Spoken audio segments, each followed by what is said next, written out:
एक साथी ने रास्ते में एक बहुत बड़ा बोर्ड लगाया।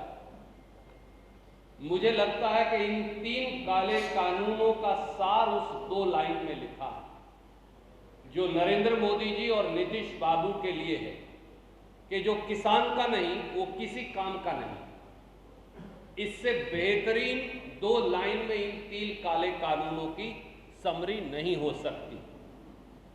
हरित क्रांति को हराने की घिनौनी भाजपाई साजिश है ये 3 कृषि विरोधी, खेत विरोधी काले कानून।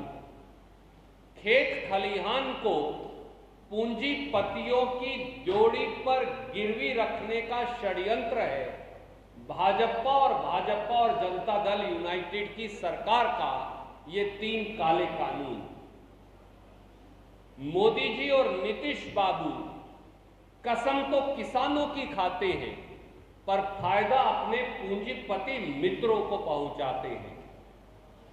मोदी सरकार ने इन 3 काले कानूनों के माध्यम से किसान, खेत मजदूर, छोटे दुकानदार, मंडी मजदूर, अनुसूचित जाति और पिछड़े वर्गों के हमारे भाई बहनों, मुनीम और छोटे छोटे कर्मचारियों की आजीविका पर हमला बोला।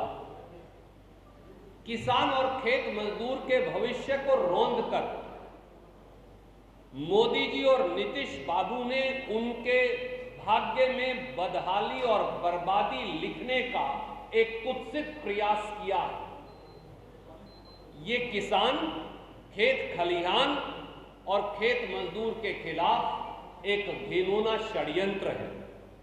आज देश भर में 62 करोड़ किसान और खेत मजदूर, मंडी मजदूर और छोटे छोटे कर्मचारी और 250 से अधिक किसान संगठन विरोध जता रहे हैं और प्रधानमंत्री मोदी कह रहे हैं कि सब चंगा सी, उन्हीं के शब्दों में।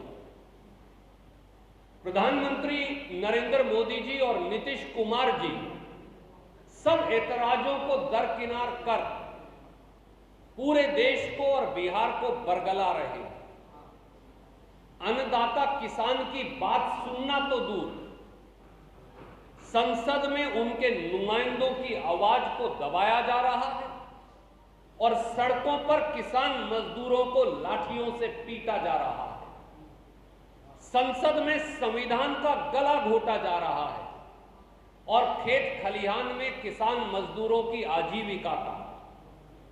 देश में कोरोना, सीमा पर चीन और खेती पर मोदी और नीतीश बाबू हमलावर हैं।